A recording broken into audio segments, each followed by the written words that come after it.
What's going on, guys, and welcome back to No Deflection Gaming. Do you like boobs? Let's not jump the gun.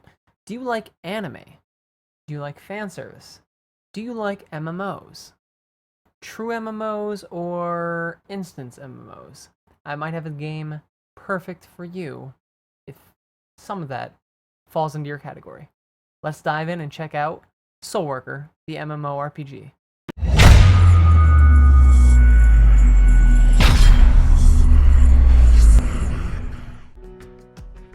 What's going on, guys? So let's talk a little bit more about SoulWorker and the background of the game itself.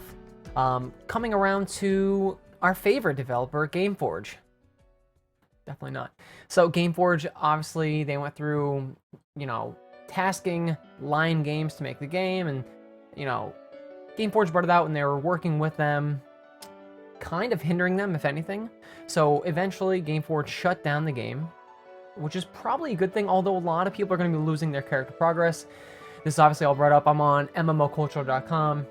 They cover this in detail. I mean, everyone's been covering this, basically. They shut down all the servers, you lose all your progress, you lose everything. But, thankfully, Lion Games has actually stepped up and taken over the game, and they are now basically doing everything themselves, which is better for everyone in the end, because now you're getting faster updates, you're getting better service in general, and more than likely, they probably won't shut this game down for an extended period of time. Now, let's dive in and see if this game's really worth your time.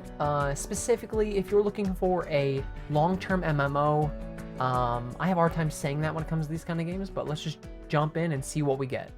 Okay, guys, so when you log into the game, you're going to be picking from a specific group of characters. Right now, I've already made a character. As you can see, this Katana girl, which looks pretty neat.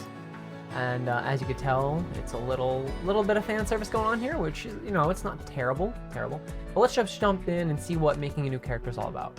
So you've got, let's see here, 3, 6, 8 different classes. It looks like you have 2 male characters.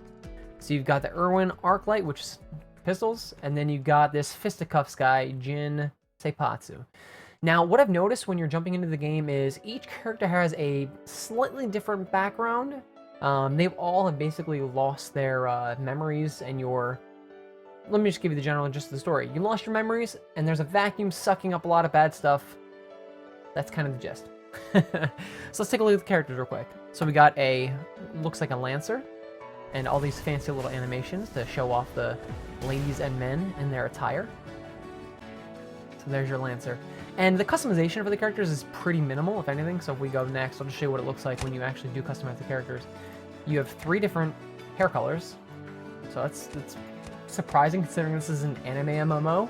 You'd think they'd give you any hairstyle you could possibly think of, or any hair color for that matter. And then styles-wise, you get 3 as well, which is very surprising. It's very limited. Eye colors, again, 3. Skin tone, these all look the same to me. I mean, that's, I guess, tan, less tan, and white.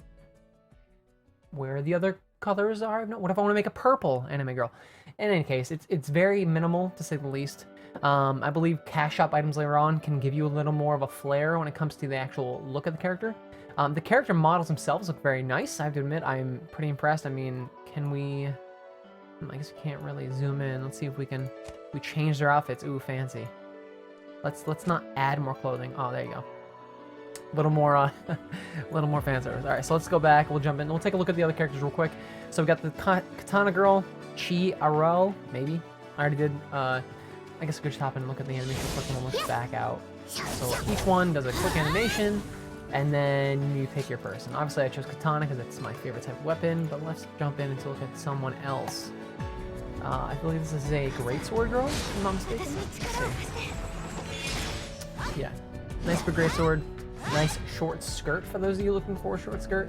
Like I said, later on in the cash shop, I'm sure you can buy even more scantily clad clothing. Let's take a look at what this character has as well. Look at that, a torn skirt, even better. So, as you can tell, the actual outfits and stuff are pretty interesting, to say the least. Let's take a look at the male character real quick. Of course, they make him look like a badass. Why would you want a badass anime character?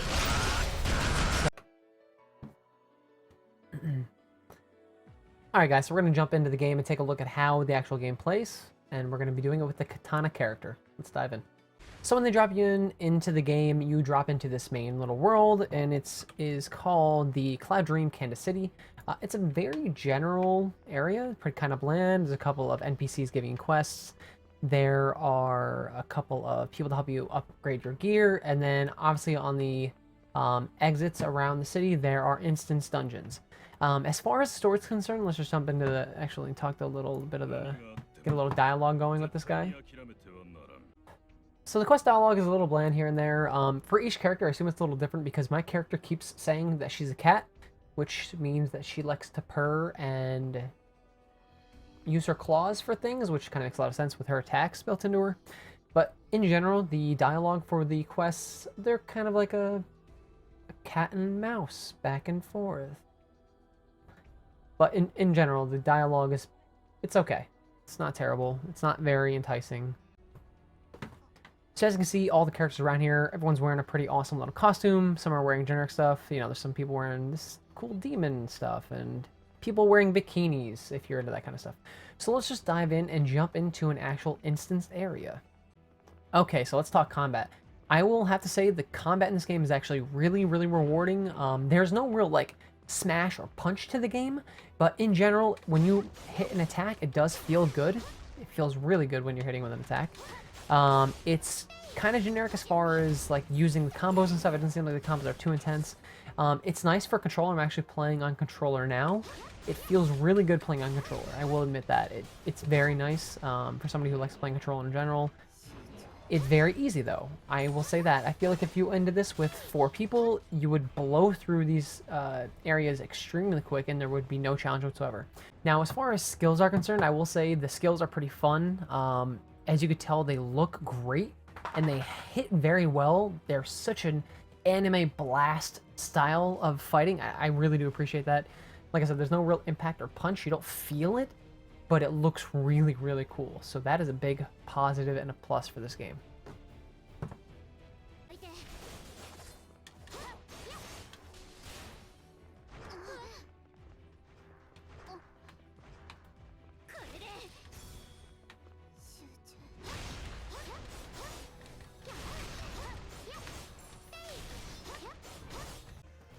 And as with every instance game, there's always a boss at the end of every instance. As you can see through the gameplay, it's really quite easy, even as a solo character, to get through them. I mean, maybe I'm a little overgeared. I didn't buy anything off the actual market itself. We'll get into that later. But the instances seem to be pretty simple. I'm sure once you get later endgame, it gets very tough. Every instance I've been in so far has been a different enemy, which has been great. The attacks of the actual enemies have been very different. That's always great. So we're going to go through this little battle here and see how we do against them.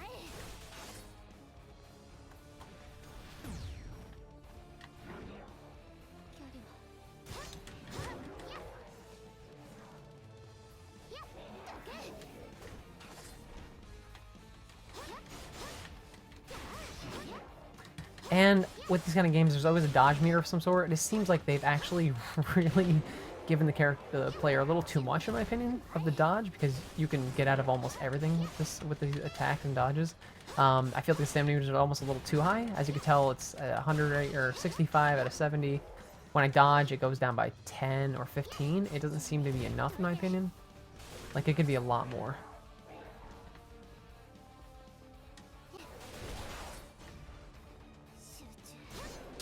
And there you have it. That's beating the enemy boss of this instance. This is one of the easier instances, so I guess you could say it's... Well, I can't say it's one of the easier ones. It's actually one of the ones that I just unlocked, and I got an S going as a solo, when normally you're supposed to use 4 people. So take that for what it is. Again, take it for what it is. It's an anime MMO. I don't think it's meant to be crazy hard in the beginning. I guess it's supposed to be kind of easy in the beginning. So let's talk now about the actual cash shop. So the cash shop, in my opinion, is a little ridiculous, considering, let's say you want an outfit. They can get pretty scantily, as you can see here. This cow bikini thing, marine girl, forest keeper. I mean, it's some pretty interesting stuff. I mean, if you really want to go crazy, you can just get some underwear. Oh, you can't see under top. Let's pick something that's not as... Let's go back here. Underwear. Change the underwear of your stuff. Like I said, this is a very fan service heavy game. if you're into that kind of stuff, you're gonna love this. If you're not, you might want to steer clear. Which is probably why they give you such a minimum amount of choices in the character creation. This is just their way of making a little more money and milking the money out of you. Get it? Cow milking. But I could see why they're doing it. It's not a crazy difference. I mean, they've got access passes, they've got support packages, anti-destruction device, like a bunch of different stuff you can do. Another big thing in here is your actual room. So let's just jump into that. So this game actually has a room feature as well, which I find very interesting. Let's jump into it and see what it looks like. This is just a quick image of what your room can look like. For instance, hitting my mic there. So once you're in your room area, as you can see, you have a nice little outdoor space. You're on a deck of a skyscraper, which is pretty cool. It's very minimal now. Obviously, I haven't spent a lot of time in here because I don't see myself spending a lot of time in here in general. But you can go in here and you can actually customize this whole room, which then you can invite your friends to hang out. It's like I said, this is a very social MMO. I can see people really, making some really cool looking spaces and then just hanging out here and just chatting for hours. If that's your thing, this would be great for you. But I have to admit, this area is really cool and it's interesting, to say the least. The amount of options you get in game to actually decorate the space it's quite diverse, very diverse to say the least.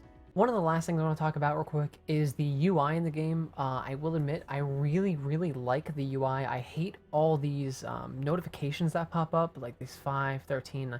It's a very phone type thing to do. I really hate that kind of stuff. That bothers the hell out of me when I see those things, because I don't feel like clicking on that stuff.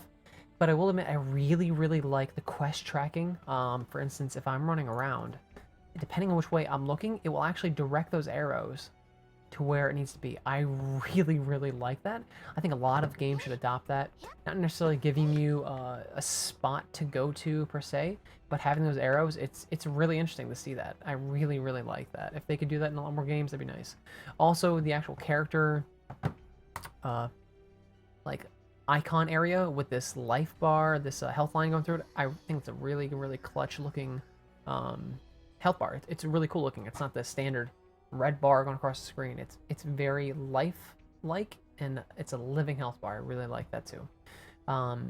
In general, the UI is very clean. Aesthetically, you can hide everything if you want to take really cool pictures. They actually have options in the game to allow you to take really cool pictures of your scantily clad man or woman. So, again, if you like anime type stuff, this is probably perfect for you. Oh, look, there's somebody just like me. How dare you? How dare you? But there you go, guys.